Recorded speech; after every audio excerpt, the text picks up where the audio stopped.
Thank you. Assalamu alaikum everyone. Hopefully everyone is doing good. So how many people do we have today in the class right in the starting of it? I am however um, done. Okay. So however I guess 7 minutes late.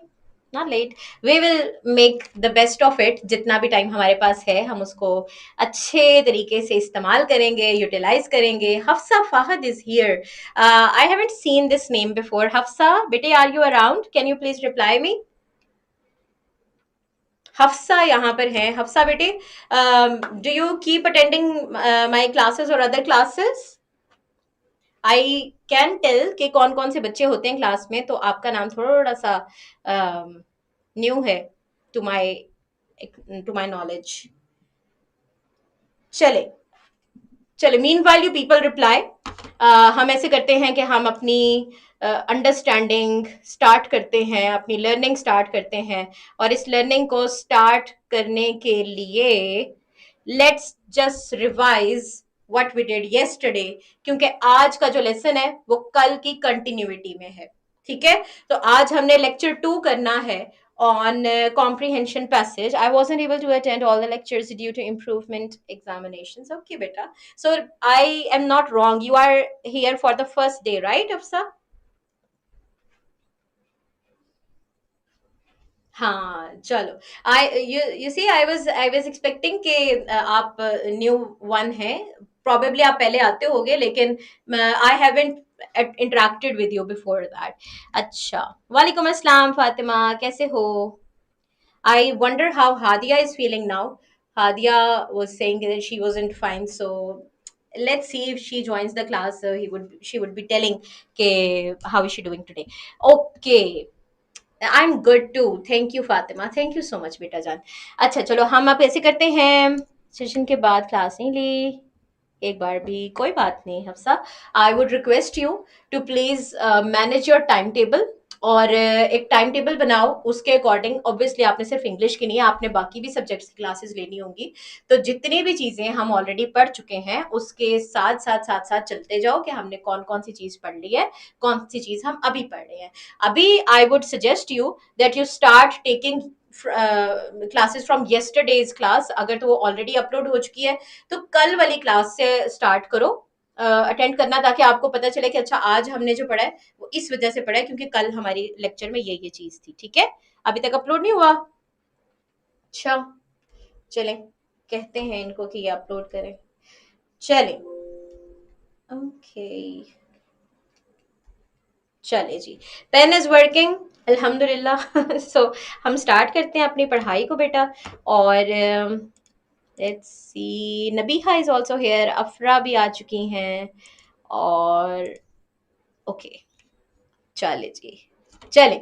अच्छा, question answers हम already start कर चुके हैं. हम पढ़ रहे हैं कि क्वेश्चन नंबर 2 में क्या क्या चीजें होती हैं. क्वेश्चन नंबर 2 में हम ऑलरेडी हम फारिग हो चुके हैं समरी राइटिंग करके. लाइक हमने उसकी एक अच्छी प्रैक्टिस की है, दोबारा भी करेंगे इंशाल्लाह, लेकिन अभी फॉर नाउ हमने कोई 4 पैराग्राफ्स की तैयारी कर ली है. और हम आगे इंशाल्लाह आने वाले टाइम में और भी करेंगे इसको अच्छे तरीके से मैनेज करके. फिर उसके बाद बारी आ जाती है बाकी के 5 क्वेश्चंस की, जो समरी के अलावा इस क्वेश्चन में, क्वेश्चन नंबर 2 में पाए जाते हैं. तो इसके सब क्वेश्चंस होते हैं और वो 5 होते हैं. इनमें से 2 जो है वो कंपलसरी करने होते हैं इन 5 क्वेश्चंस में से. तो ये जो शॉर्ट क्वेश्चंस हैं वो 2 कंपलसरी है, और जो 3 है इनमें ऑप्शन दी गई होती है, तो कि या तो पार्ट ए कर लो या पार्ट बी कर लो.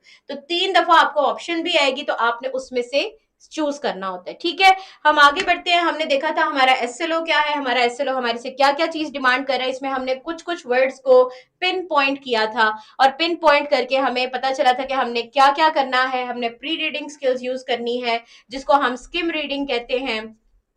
स्किम रीडिंग क्या होती है मुझे कमेंट्स में बताएं। साथ में हमने लेयर्स ऑफ मीनिंग को देखना है, हमारे पास कितनी लेयर्स ऑफ मीनिंग है मुझे ये भी कमेंट्स में बताएं। स्किम एंड स्कैनिंग, स्किम और स्कैनिंग में डिफरेंस होता है फातिमा। स्किमिंग तब है जब आप सिर्फ एक झलक से पूरी चीज को गुजार रहे हो, और स्कैन आप तब करते हो जब आपको पता है कि मैंने क्या चीज ढूंढनी है, तो आप उसको स्कैन करते हो, उसको ढूंढते हो, उसको लोकेट करते हो, और फिर आप अपनी बात उसमें से पिक करते हो। I am sorry. ओके तो यहाँ पर फिर उसके बाद ओपिनियंस की बात आ जाती है। अगर लोगों ने कोई ओपिनियन दिए हुए हैं या किसी चीज के बारे में कोई खास राय है किसी की, तो आप फिर उसको ओपिनियन की कैटेगरी में ले जाते हैं। ठीक है, लेयर्स ऑफ मीनिंग, कितनी लेयर्स ऑफ मीनिंग होती है मुझे जल्दी से बताएं। ओपिनियन बेस्ड क्वेश्चन होता है वो, करेक्ट फातिमा। मुझे बताएं जी लेयर्स ऑफ मीनिंग कितनी होती हैं और उनके नाम क्या क्या होते हैं, कितने लेयर्स हैं मीनिंग के। शाबाश Nabiha. First one is surface layer and the second one is deep layer. अच्छा तो अगर हम सरफेस और डीप की बात करें तो लिटरेरी जो लिटरेचर में इनको टर्म्स दी गई हैं वो कौन कौन सी हैं। सरफेस को हम कौन सा मीनिंग कहते हैं और डीप को हम कौन सा मीनिंग कहते हैं। हम्म, इम्प्लिसिट या एक्सप्लिसिट। अब इम्प्लिसिट और एक्सप्लिसिट वर्ड्स हैं, वो इन दोनों में से सरफेस के लिए कौन सा जाता है, एक्सप्लिसिट। जी ठीक है, तो अगर हम सीक्वेंस वाइज देखें तो surface goes for explicit and deep goes for implicit. तो वो चीज जो हमें देखते साथ नजर आ रही है सरफेस लेवल पे टेक्स्ट में लिखी है, उस टेक्स्ट में से पढ़ के चीज को हमने अंडरस्टैंड कर लेना है कि ये जो इसमें लिखा है वो उसका वही मतलब है, उसका कोई और मतलब नहीं है। तो ये सरफेस लेवल की अंडरस्टैंडिंग होगी। लेकिन जब हम इसका डीप मीनिंग निकालते हैं किसी इमोशन की वजह से, अगर तो कोई इमोशन अटैच्ड है या कोई दिमागी लेवल की कोई भी चीज उसमें अटैच है कि आपका साइकोलॉजिकल कोई एस्पेक्ट उसमें ट्रिगर हो रहा है और आप इस वजह से कोई काम कर रहे हैं, तो ये इसमें हम इसका ये वाला इम्प्लिसिट मीनिंग निकालेंगे। फिर कोई फिजिकल इशू भी हो सकता है, कोई फिजिकल एस्पेक्ट भी हो सकता है, सोसाइटल एस्पेक्ट भी हो सकता है, बहुत सारे पहलू हैं जिनकी वजह से आपका कोई काम हो सकता है जो आप करते हैं, या आपकी कोई बात हो सकती है जो आप करते हैं कहते हैं, या आपके कोई बिहेवियर हो सकता है जो आप चूज करते हैं। ठीक है, उसकी कल हमने अच्छी खासी एग्जांपल्स पढ़ी थी। तो अगर अभी भी कोई इशू है इतनी बात के बारे में तो प्लीज पूछ लो ताकि हम आगे फिर मूव करें। No no? इसके बाद हम इन्फ्रेंस पे आ जाते हैं। इन्फ्रेंस और इम्प्लिसिट मीनिंग्स दोनों हैंड इन हैंड चलते हैं। इन्फ्रेंस हमारी एक स्किल है कि हमने अपनी उस स्किल को इस्तेमाल करते हुए क्या करना है, हमने अपनी उस स्किल को इस्तेमाल करते हुए किसी बात में छुपा हुआ मीनिंग डिड्यूस करना है, निकालना है अपनी अंदाजे, अपने अंदाजे की बेस के ऊपर। तो हमारी जो अजम्पशंस होती हैं ना, अजम्पशंस, अजम्पशन जिसको हम उर्दू में अंदाजा कहते हैं, या हमने इससे अंदाजा लगाना है कि अज्यूम करना है कि क्या मतलब हो सकता है, और ये हमने अज्यूम किस चीज की बेस पे करना है, क्लूज की बेस पे करना है जो आपको टेक्स्ट में ही दिए गए होंगे। नो मैटर अगर आपको उस पैसेज के बारे में, उस पैसेज के अलावा भी इंफॉर्मेशन है, आपने वो अलावा वाली इंफॉर्मेशन को एक्सक्लूड इंक्लूड नहीं करना। ठीक है, आपको नहीं पता कि आपके पैराग्राफ से पहले क्या हुआ, आपके पैराग्राफ के बाद क्या हुआ। आपका अभी सिर्फ और सिर्फ सेंटर ऑफ अटेंशन आपका पैराग्राफ है, आपने अपने पैराग्राफ से बिल्कुल भी नहीं हटना है। ठीक है बेटा, आगे आते हैं तो कॉन्सेप्ट्स आ जाते हैं, facts, terms, concepts, prior knowledge. Prior knowledge वो भी टेक्स्ट में ही आपको मिलेगी। उसके बाद वर्ड्स और फ्रेजेस को इफेक्ट के तौर पे क्यों इसको कैसे इस्तेमाल किया हो सकता है वो भी हम अज्यूम करेंगे, वो भी हम उसके क्लूज से ही अंदाजा लगाएंगे कि यहाँ पर अगर राइटर ने कोई बहुत ही हार्श वर्डिंग यूज की है तो क्या वजह हो सकती है, किस किस्म का इफेक्ट चाहता था राइटर के पढ़ने वालों के दिमाग पे आए, और क्या वजह हो सकती है कि उसने बहुत पोलाइट वर्डिंग इस्तेमाल किया। तो इस चीज के बारे में हम सब ने अंदाजा लगाना है और अज्यूम करना है, अजम्पशन देनी है। ठीक है, यहाँ पर इम्प्लाइड मीनिंग्स आएंगे जी। इम्प्लाइड मीनिंग्स हैं कि वालेकुम अस्सलाम मामा, वेलकम। अभी तक हम रिवाइज कर रहे हैं तो you can just join us all in discussion. तो इम्प्लाइड मीनिंग होता है कि जो कॉन्टेक्चुअल मीनिंग है, जो किसी चीज का मतलब किसी खास जगह में किसी बात में इस्तेमाल हुआ है ना, वो इम्प्लाइड मीनिंग होता है कि आपने उस टाइम पे उस बात में उस वर्ड को क्या मीनिंग दिया है। ठीक है, अच्छा, now I am going to show you a comprehension passage जो कि ऑल्सो थीम्स और सब थीम्स के ऊपर बेस करता है। थीम्स और सब थीम्स जो आपको ऑलरेडी आपके एसएलओ में दी गई हैं, आपने आपको जो भी पैसेज आएगा वो उन्हीं थीम्स के ऊपर होगा। ठीक है, अभी तक हम 3 से 4 थीम्स कर चुके हैं, एंटरप्रेन्योरशिप के ऊपर कर चुके हैं, डिजिटल मीडिया पे किया है, एम्पावरमेंट पे किया है, उसको स्टोरी लाइन में जाकर भी देखा है, उसको नॉन फिक्शनल में भी देखा है। ठीक है, नहीं बेटा, नहीं फातिमा, ऐसा कोई प्रॉमिस नहीं है कि बुक में से आएगा। अब तो बुक बेस्ड हमारी पढ़ाई है ही नहीं ना, अब तो हमारी कॉन्सेप्चुलाइजेशन के ऊपर बेस करती है सारी पढ़ाई। तो आपको उन्होंने सिर्फ कॉन्सेप्ट्स बिल्डअप करने को दिया है, बाकी पेपर आपका अनसीन होगा। हो सकता है हो सकता है कि वो कोई चीज आपकी बुक में से ले लें तो ले लें, लेकिन mostly it will not be from book. हाँ, हो सकता है, मतलब वो ऐसा पॉसिबल हो सकता है, लेकिन आपने किसी चीज के ऊपर वो नहीं रहना कि अच्छा ये हमारी किताब है इसमें से ही आएगा, ऐसा कुछ नहीं, अनसीन भी आ सकता है, ऐसा कुछ सीन नहीं है। या फिर जब से आता है, मोस्टली मोस्टली की बात है ना, there is it isn't always promised. Okay, चलो जी, अब आई हैव रेड पेन, तो हम इसको थोड़ा सा कंट्रास्टिंग कर लेते हैं ताकि नजर आए। अब हम इसको एक बेटा थॉरो रीडिंग देते हैं, थॉरो रीडिंग करके एक जरा नजर गुजारो तो इस पूरे पैसेज में आपको कैसे कैसे, मतलब कैसा वर्ड मुझे एकदम से नजर आया है, मैसेजेस का वर्ड नजर आया है, प्रोडक्टिविटी का नजर आया है, रिप्लाइंग का वर्ड नजर आया है, और एम्प्टीनेस का वर्ड नजर आया है मुझे, और टेक्नोलॉजी का वर्ड नजर आया मुझे जब मैंने इस पे नजर दौड़ाई है, मैंने इसकी स्किम रीडिंग की है। आप लोगों ने किया है तो आप लोगों को क्या क्या नजर, अब ये जो technology, productivity, replying messages, emptiness, मेरे दिमाग में थोड़ा सा आइडिया एक डेवलप हो चुका है। एंगेजमेंट, चलो गुड, ये मेरे दिमाग में थोड़ा सा एक इमेज बन चुका है कि क्या वजह हो सकती है कि ये वाले वर्ड्स इस्तेमाल किए गए हैं इस पैसेज में, और क्या किस चीज के बारे में हो सकता है। ये स्किम पॉइंट यहाँ तक इतना खत्म हो गया। अब हमने इसकी डीप अंडरस्टैंडिंग करनी है, ठीक है, डीप लर्निंग करनी है। In an age dominated by technology, the value of quiet reflection often fades into the background. Okay, तो अभी हमारे पास क्या चीज है, यहाँ पर हमने टेक्नोलॉजी की बात करनी स्टार्ट की है, टेक्नोलॉजी की बात करनी स्टार्ट किया, और हमने साथ में लिखा है कि जहां पर टेक्नोलॉजी का यूज ज्यादा हो गया है, उसकी वजह से क्वाइट रिफ्लेक्शन, खामोशी से बैठकर सोच विचार करने का जो वक्त है वो बिल्कुल फेड होता चला जा रहा है। अच्छा, आगे क्या लिखा है, many people measure productivity by constant engagement. Measure, नापना, उसका हिसाब लगाना कि वो चीज कितनी है, और प्रोडक्टिविटी, किसी चीज की बेनिफिट्स को जांचना कि कोई चीज कितनी बेनिफिशियल है। ठीक है, तो जब आपको पता है कि कोई चीज कितनी बेनिफिशियल है तो आप उसको मेजर करते हैं कि ये कितनी प्रोडक्टिविटी है हमारे में, हमने कितना इससे फायदा हासिल किया। तो आजकल के लोगों को लगता है कि जितनी हम कांस्टेंट लगातार एंगेजमेंट रखेंगे लोगों से, हम एंगेज रहेंगे, मसरूफ रहेंगे, एक दूसरे से बातचीत करते रहेंगे, वो हमारी प्रोडक्टिविटी है, लोगों को अब ये लगता है, but that's not based on reality. Scrolling through screens, क्या करते रहते हैं वो, ज्यादातर स्क्रीन्स के ऊपर स्क्रॉल करते रहते हैं, नम स्क्रॉलिंग करते रहते हैं, जिसके बारे में हम पहले भी बात कर चुके हैं। रिप्लाइंग टू मैसेजेस, या वो क्या करते हैं कि इस इंसान ने मैसेज किया उसको रिप्लाई कर दो, उसने मैसेज किया उसको रिप्लाई कर दो। And consuming endless streams of information, जब आप स्क्रॉल करते जाते हैं तो एक पोस्ट आती है, दूसरी पोस्ट आती है, तीसरी पोस्ट आती है, और इसी तरीके से पोस्ट के बाद पोस्ट आती है, आप नई नई फिलोसफीज को पढ़ते हैं।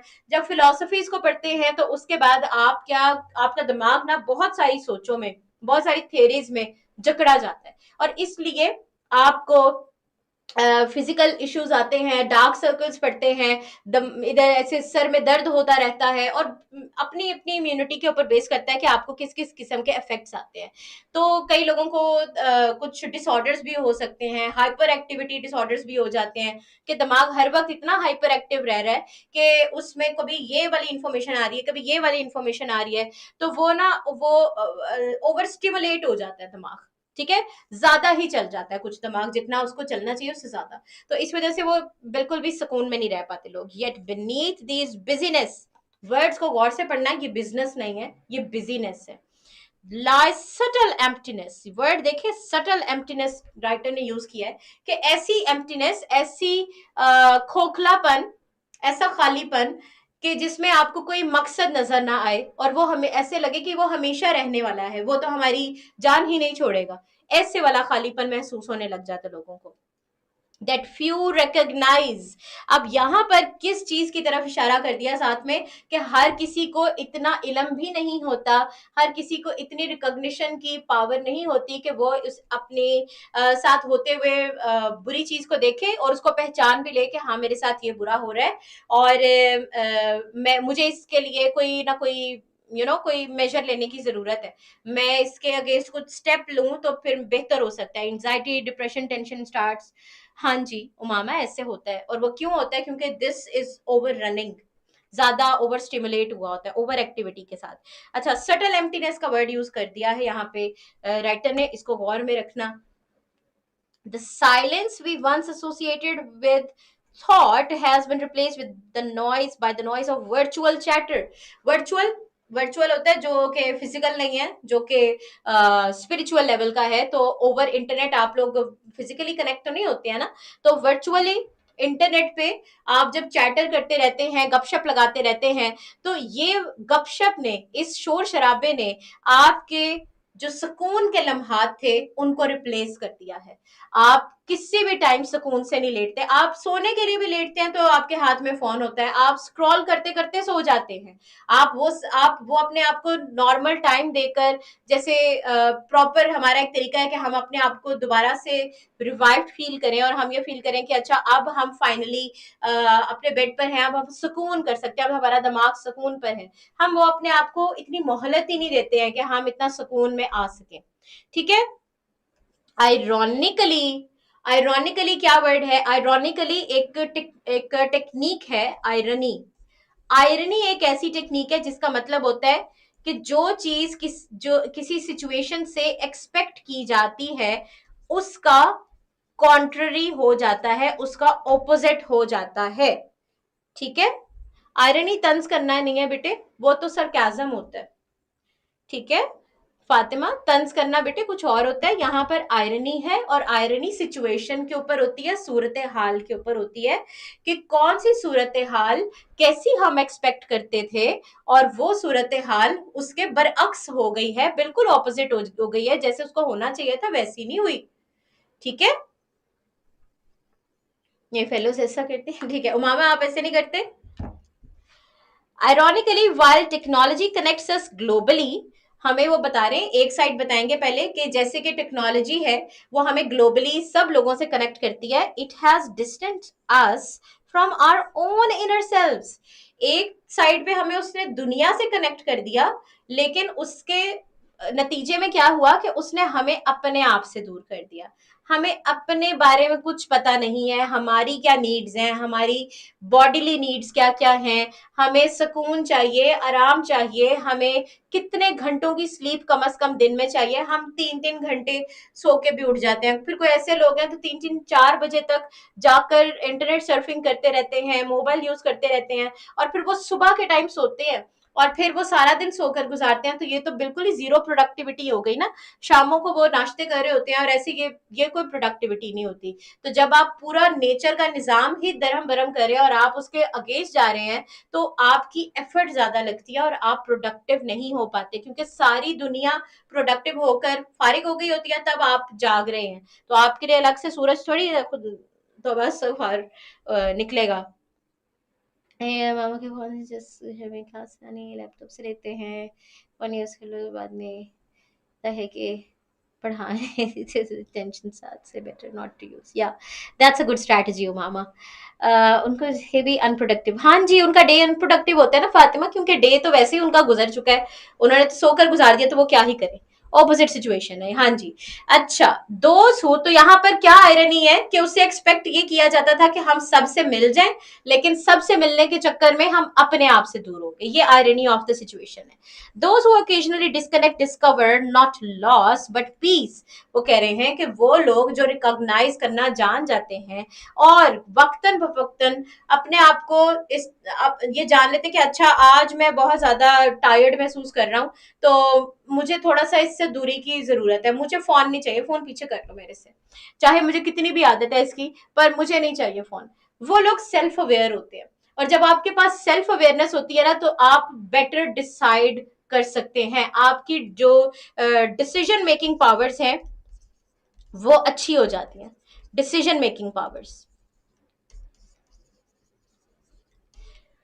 क्योंकि जब आपको पता है आपको क्या चाहिए, आप सेल्फ अवेयर हैं, आपको पता है कि आपकी बॉडी की, आपके दिमाग की, आपकी इमोशंस की क्या जरूरियात है, तो फिर आप बेटर डिसाइड कर पाते हैं कि मैंने अपनी दिन को किस तरीके से चलाना है, तो मैं बेहतर प्रोडक्टिव हो सकता हूँ। ठीक है। And understanding that true awareness grows not in noise but in moments of deliberate stillness. Deliberate stillness का वर्ड देखो, deliberate का मतलब होता है जानबूझ के, intentional, जो आपने जानबूझकर कोई चीज की हो, जो नेचुरली ना हो रही हो, बल्कि आप अपनी एफर्ट की बेस पर कुछ कर रहे हैं, तो ऐसी स्टिलनेस, ऐसा पीस, ऐसा काम जो आप जानबूझकर अपनी लाइफ में इनकलकेट करते हैं, अपनी लाइफ में उसको अप्लाई करते हैं, उसकी मदद से आप रिकॉग्निशन कर सकते हैं कि आपको क्या चाहिए, आप सेल्फ अवेयर हो सकते हैं, और जब आप सेल्फ अवेयर होते हैं तो आपको बहुत सारी बातें पता चलती हैं और आप अपने आप को रेगुलेट करना सीखते हो। ठीक है बेटे, ये नोट्स में होते हैं, डिफरेंट नोट्स होते हैं जो थीम्स के ऊपर बेस करते हैं। ठीक है, तो आपकी जो थीम है ना, उनके ऊपर नोट्स हम खुद बनाते हैं और फिर आपको पढ़ाते हैं, जो कि आपके F22 के सारे क्राइटेरिया के अकॉर्डिंग है। ठीक है, ताकि आप इस चीज के लिए प्रिपेयर कर लो कि कभी भी कोई अनसीन चीज आ सकती है तो उसको कैसे टैकल करना है। अच्छा, अब कुछ क्वेश्चंस हैं, इनको हम नेक्स्ट पेज पे जाके देखते हैं कि क्या क्या क्वेश्चंस हैं। अभी आप ये देखो कि मैं आपको कुछ ऐसे trips, like tips and tricks बताने लगी हूँ कि जो आप आज के क्वेश्चन आंसर्स पे अप्लाई करो तो भी गुड है, और 10 साल बाद भी क्वेश्चन आंसर्स कर रहे हो तो भी अप्लाई करोगे, 20 years बाद कर रहे हो तो भी अप्लाई करोगे, तो ही आपका आंसर करेक्ट होगा। ठीक है। अच्छा, मैं आपको क्या क्या चीज बताने लगी हूँ। एक तो सबसे पहली चीज कि we need to use same tense. अच्छा, ये सिर्फ मैं एक्सप्लिसिट की बात नहीं कर रही, ये जनरली क्वेश्चंस की बात कर रही हूँ, इसका एक्सप्लिसिट क्वेश्चंस के वर्ड से कोई ताल्लुक नहीं है। ये मैं आपको जनरल बता रही हूँ कि कोई भी क्वेश्चन आंसर कैसे अटेम्प्ट करते हैं, चाहे वो एक्सप्लिसिट हो, इम्प्लिसिट हो, कोई भी हो। Same tense as used in questions. Answer में आपने वही टेंस का इस्तेमाल करना है जो क्वेश्चन की स्टेटमेंट में इस्तेमाल हुआ है। जैसे कि अगर आपका प्रेजेंट टेंस में क्वेश्चन है तो आंसर भी प्रेजेंट में होना चाहिए, अगर पास्ट में क्वेश्चन है तो आंसर भी पास्ट में हो, और फ्यूचर में क्वेश्चन है तो फ्यूचर में ही आंसर होना चाहिए। आप टेंस अपनी मर्जी से जंप नहीं कर सकते हैं। जी बिल्कुल फातिमा। अच्छा, एक चीज ये हो गई, अगर आप ये काम कर रहे हैं तो आपका टेंस की तो मिस्टेक बिल्कुल भी नहीं निकलेगी। ठीक है। दूसरी चीज है, use half a same statement as given in questions. Question आपसे जिस तरीके की स्टेटमेंट देकर पूछा गया है, उसी तर्ज की स्टेटमेंट देकर आपने आंसर देना है। अगर मैं आपसे पूछ लूं कि आपका नाम क्या है,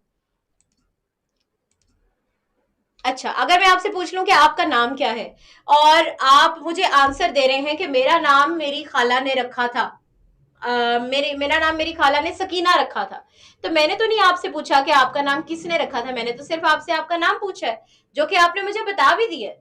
लेकिन मैं आपसे ये बात पूछी नहीं थी जो आपने मुझे इन्फॉर्म कर दी है।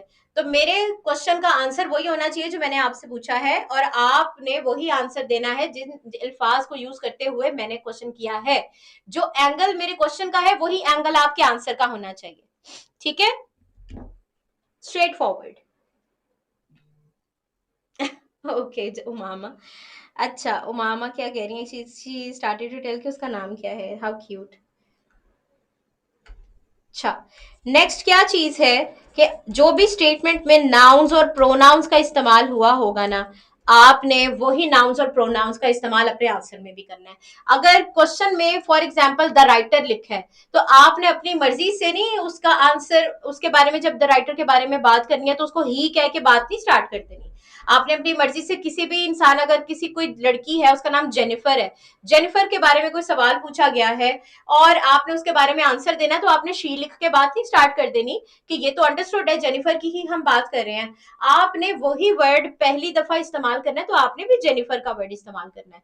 फिर जेनिफर के बारे में जब दूसरी बात लिखनी है तब आपने फिर प्रोनाउन के ऊपर आना है। ठीक है, तो नाउन्स और प्रोनाउंस का ख्याल रखें। और क्या चीज होती है जी, एक और चीज ये है कि 2 to 3 sentences should be used in explicit question answers. Explicit question answer कर रहे हो तो 2 से 3 सेंटेंसेस में आपका आंसर मुकम्मल हो जाना चाहिए। और वैसे भी इतनी लंबी बात इकट्ठी तो आपसे पूछी नहीं जाती कि आप एक्सप्लिसिट इन्फॉर्मेशन वहां से पिक करो और फिर लिखो। कोई बिल्कुल ही टू द पॉइंट बात होती है। अगर फॉर एग्जाम्पल 2 सेंटेंस हैं और बहुत ज्यादा लंबे हैं तो उनको कंसाइज करके मेन पॉइंट्स को उसमें मेंशन करो और बात मुकम्मल कर दो। ठीक है, उसके बाद अगर हम बात करते हैं इम्प्लिसिट की, तो इम्प्लिसिट क्वेश्चंस में हमारे पास मार्जिन होता है कि हम 3 से 4 सेंटेंसेस अपने आंसर में लिख सके। उसकी वजह क्या है कि एक तो आंसर आपके अपने अल्फाज में होगा, दूसरा ये कि आपने जो आंसर लिखा है उसको जस्टिफाई भी करना होता है कि क्या वजह है, आपने किस वजह से ये बात बोली है। ठीक है, क्या बोल रहे हो अफरा, दोबारा से इसको रिफ्रेश करके दोबारा बोलो। ट्रांसलेशन डिवाइसेस भी यूज कर सकते हैं, जरूरत नहीं है। अगर आपसे कोई 2 चीजें पूछी गई हैं तो फिर जरूरत पड़ेगी, अदरवाइज ट्रांसलेशन डिवाइस की जरूरत नहीं पड़ेगी। एक चीज के बारे में सवाल है तो आपने एक चीज में तो ट्रांसलेशन डिवाइस पूछ नहीं, बोलनी ही नहीं है ना। अगर आपसे 2 चीजों के बारे में पूछा गया तो आप फर्स्टली लिख के एक बात बोल दें और फिर सेकेंड साइड पे दूसरी बात बोल दें, ऐसे होगा। ठीक, अच्छा अब हमने एक्सप्लिसिट क्वेश्चंस देखने हैं। एक्सप्लिसिट क्वेश्चंस आपके सामने नजर आ रहे हैं। मुझे अब आपने ये जो हमने एक पैराग्राफ पढ़ा है प्रोडक्टिविटी के बारे में, लोगों को क्या इंप्रेशन है कि हम किस तरीके से प्रोडक्टिव होते हैं और वो क्या क्या करते हुए अपना सारा दिन गुजारते हैं और असल में क्या बात है, आयरॉनिकली क्या सिचुएशन है और हम अपनी स्टिलनेस को कैसे हासिल कर सकते हैं, ये तमाम चीजों के बारे में क्वेश्चंस होंगे। तो आपने मुझे जल्दी जल्दी कुछ कुछ वर्ड्स में इनका आंसर देते जाना है ताकि हम इसके आंसर पे आते जाएं। अच्छा, एक्सप्लिसिट क्वेश्चंस वो होते हैं जो आपने पैसेज को पढ़ा है और पैसेज में पढ़ते साथ आपको वहीं से इंफॉर्मेशन मिलेगी, आपने वहीं से इंफॉर्मेशन उठानी है, रेलिवेंट इंफॉर्मेशन, और आपने उसके आंसर में लिख देनी है according to the statement of the question. However implicit questions वो होते हैं जो आपको पैसेज में लिखे हुए नहीं मिलेंगे, आपने खुद से अज्यूम करना है, खुद से अंदाजा लगाना है, इंफर करना है कि क्या मतलब हो सकता है इस चीज का जो आपसे पूछी गई है, आपके अंदाजे के मुताबिक, आपके ओपिनियन के मुताबिक क्या चीज इसकी वजह हो सकती है। आप से पूछा जा सकता है कि what do you think about it, what do you have, what kind of opinion do you have about this thing. तो ये चीजें जब आपसे पूछी जाती हैं तो ये इम्प्लिसिट मीनिंग होता है, अंडरलाइन मीनिंग होता है जो आप खुद से अखज करते हो। ठीक है मामा।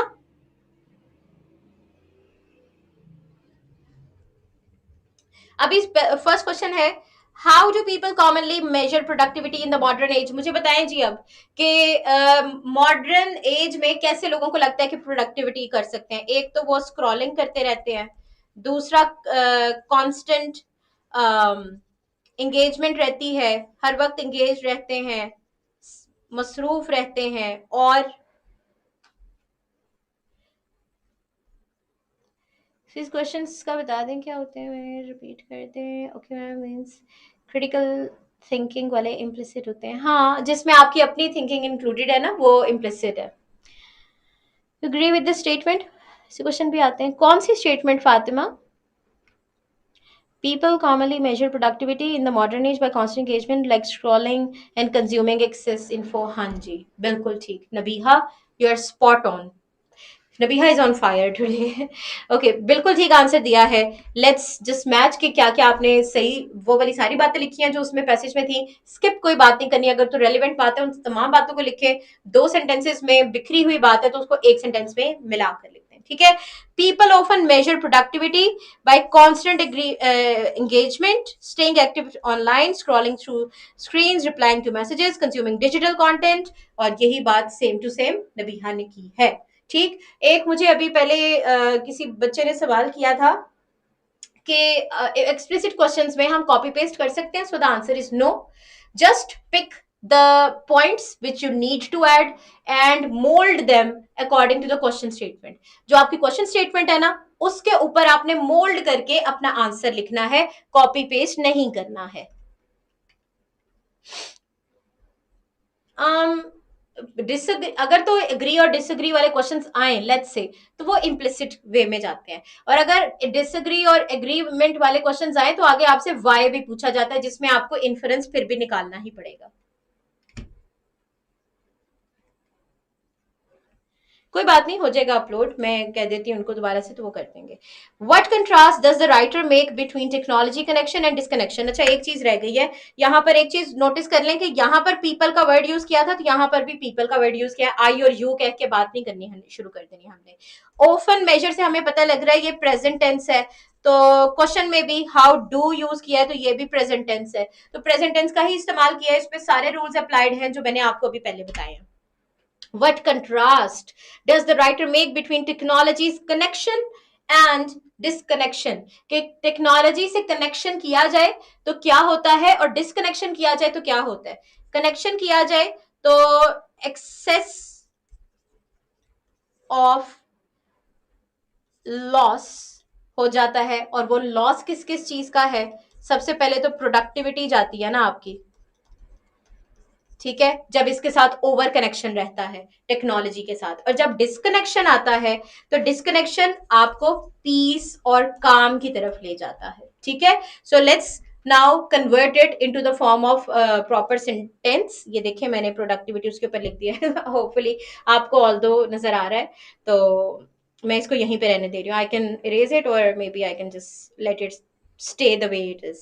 The writer points out that although technology connects people globally, it disconnects them from their inner selves. वो कह रही हैं कि यहाँ पे कनेक्शन और डिस्कनेक्शन का ये कंट्रास्ट दिया गया है कि टेक्नोलॉजी ने आयरॉनिकली ग्लोबली सबको कनेक्ट करना था, और किया भी हुआ है इन अ सेंस, लेकिन इन द रिजल्ट हम लोग अपने आप से दूर हो चुके हैं.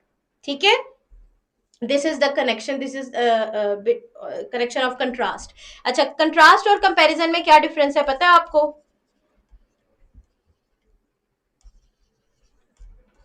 कंट्रास्ट ऑपोजिट चीजों के लिए होता है जिनका आपस में कोई मैच नहीं होता, और ये सेम टाइप की एग्जिस्टेंस होती है. कंपैरिजन, दोनों दोनों सेम तरह की चीजें हो तो उसका कंपैरिजन होता है. एक रेड कलर का सूट है, दूसरा भी रेड कलर का सूट है, तो फिर उन दोनों का कंपैरिजन हो सकता है. लेकिन एक ब्लू है और एक रेड है, तो फिर उनका कंट्रास्ट होगा. ठीक है, compare two things of equal level. Fatima,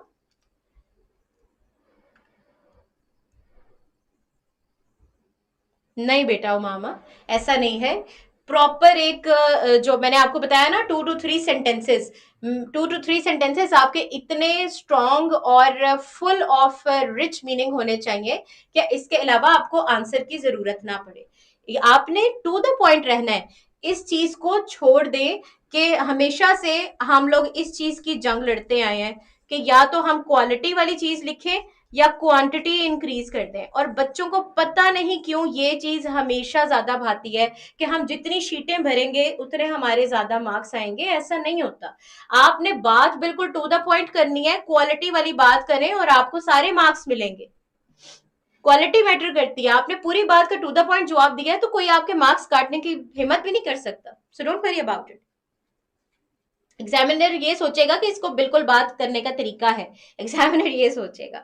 ठीक है, what is regained when individuals choose to disconnect from constant digital activity. बताएं जी, जब हम इससे डिस्कनेक्शन खुद कर लेते हैं, डेलिब्रेट किस्म का इंटेंशनल डिस्कनेक्शन कर लेते हैं, तो उसके नतीजे में हमारे पास क्या चीज रीगेन हो जाती है बताओ.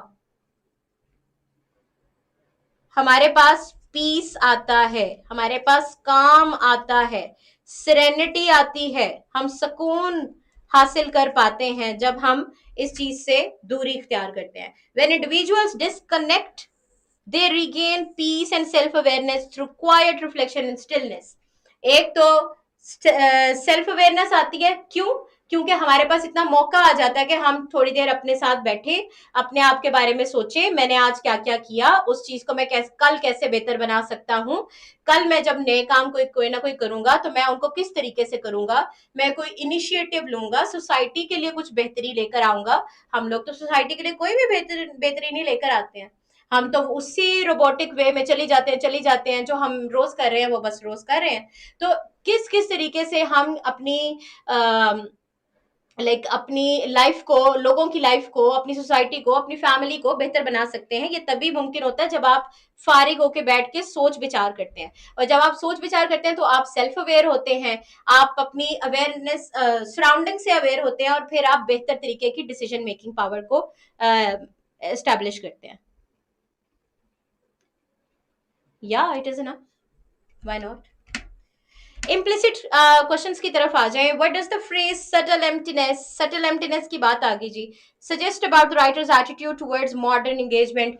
मॉडर्न एंगेजमेंट के बारे में राइटर का क्या एटीट्यूड है, हमें इससे काफी ज्यादा आइडिया हो रहा है कि अगर राइटर किसी मॉडर्न एंगेजमेंट के ऊपर कमेंट कर रहा है ना, वो कह रहा है कि इसकी वजह से हमेशा रहने वाली एक एम्प्टीनेस, खोखलापन इंसान में आ जाता है। तो clearly the writer does not really like this aspect of modern age के हम हमेशा इसमें एंगेज रहते हैं। और he is a person of reflection. तो उसको इस चीज पे ज्यादा ईमान है, ज्यादा फेथ है कि हम जब रिफ्लेक्ट करते हैं, अपने बारे में सोच विचार करते हैं, तो हम बेहतरी ज्यादा अपने अंदर लेकर आ सकते हैं। तो इट इम्प्लाइज भी कह सकते हैं, और यहाँ पे सजेस्ट पूछा गया है तो आप इट सजेस्ट भी कह सकते हैं। It suggest the writer's critical view that despite being constantly occupied people feel unfulfilled and lack true meaning in their interactions. वो ये बताते हैं कि जितना भी हम मॉडर्न एज में ऑक्यूपाइड हो जाएं और डिजिटली कनेक्टेड रहें, बट स्टिल हमें एक वो फीलिंग आती रहती है कि हम इंटायरली हैप्पी नहीं है, हमारी लैक ऑफ पर्पस है, हमारा अक्सर असल जिंदगी का मकसद क्या है ये किसी को पता ही नहीं होता। So this is what we keep feeling. अच्छा, last but not the least, what does how does the writer use of irony highlight the deeper message of the passage। ये हमने irony ऑलरेडी डिस्कस की है कि irony क्या है, कि expectation कुछ की जाती है और होता कुछ है। so the irony lies in the fact that while technology was meant to connect people, it has actually led to isolation तन्हाई को कहते हैं। तो सेल्फ डिटैचमेंट अपने आप से दूरी, emphasizing the loss of genuine connection। so loss of genuine connection के ऊपर emphasize किया गया है, दबाव दिया गया है इस एस्पेक्ट के ऊपर कि इन तमाम चीजों का नतीजा क्या निकलता है कि हम अपने आप से दूर हो जाते हैं। ये irony of the situation है। what can be inferred about the relationship between silence and self awareness। Silence होगा तो ही सेल्फ अवेयरनेस आएगी। तो ये दोनों चीजें कनेक्शन में आती हैं कि अगर तो आप अपने आप को इतना अलाउ कर रहे हैं टाइम कि आप थोड़ी देर बैठ के साइलेंस में बैठ सकें और कुछ रिफ्लेक्ट कर सकें, तो ही आप फिर सेल्फ अवेयरनेस की तरफ जाते हैं। और जब सेल्फ अवेयरनेस आती है तो फिर आप आपको बेहतर तरीके से प्रोडक्टिव बना सकते हैं। Writer believe silence nurtures self awareness. Moments of stillness help people understand themselves more deeply than constant noise ever can. So अपने आप को किसी गहमा गहमी का शिकार बना के रखना कभी भी आपको सेल्फ अवेयर नहीं बनाता। Okay okay. अपने आंसर को कंप्लीट सेंटेंस में बोलें। बाय यूजिंग टेक्नोलॉजी आपसे पूछा गया है कि कोई चीज कैसे होती है, तो खाली बाय यूजिंग टेक्नोलॉजी कह के अपना फर्ज अदा नहीं करेंगे आप। आपने पूरे का पूरा सेंटेंस बोलना है, और पूरा सेंटेंस हर चीज को फॉलो करते हुए जो मैंने आपको रूल्स बताए हैं, टेंस के और स्टेटमेंट यूज करने के, नाउन्स प्रोनाउंस के, और कंप्लीट सेंटेंस वाला अभी आपके सामने आ गया, तो इनको इस्तेमाल करना है आपने। अपने आंसर अपने वर्ड्स में देने हैं। You need to begin each answer with capital letter और फुल स्टॉप। ये तो बहुत ही चाइल्डिश एंड बेसिक चीज है। कैसे सेंटेंस स्टार्ट करना है, 2 to 3 sentences for explicit and 3 to 4 to implicit. और वो आपके जो सेंटेंसेस हैं वो रिच विद मीनिंग होने चाहिए, कोई भी चीज छूटनी नहीं चाहिए। ऐसा नहीं है कि आप कहें कि हमारे पास तो 2-3 सेंटेंसेस लिखने की बस गुंजाइश थी तो मैं इसमें बात ही पूरी नहीं कर सका। नहीं, मैंने आपको पंक्चुएशन का तरीका बताया, पंक्चुएशन यूज करो और बात मुकम्मल करो। Maintain the same tense as used in the question. और do you people have any questions? सिर्फ टेस्ट अटेम्प्ट करेंगे हम कल। आज आपका क्लास टेस्ट होगा, जो कि will be based on comprehension passage, और उसके बारे में इम्प्लिसिट और एक्सप्लिसिट क्वेश्चंस के बारे में आपका क्लास टेस्ट होगा। और कल आपका ऑब्जेक्टिव भी होगा, सब्जेक्टिव भी होगा। तो आज जो मैंने आपको बातें बताई हैं, कल बताई थी, उनको दिमाग में रखिएगा, और फिर और इससे पहले जो समरी राइटिंग की थी वो भी दिमाग में रखिएगा, और फिर अपना क्वेश्चन अटेम्प्ट कीजिएगा। ठीक है बेटा? मैं आपको ये आज वाला क्वेश्चन भी दे सकती हूँ, क्वेश्चन आंसर एक्सप्लिसिट इम्प्लिसिट करने के लिए भी दे सकती हूँ, और समरी राइटिंग भी दे सकती हूँ। सो हर चीज की अच्छी सी तैयारी करके अच्छा सा टेस्ट दें, and make me feel proud. Okay? जी बेटा, मैं कहती हूँ। चलें जी, take care of your self everyone. अल्लाह हाफिज।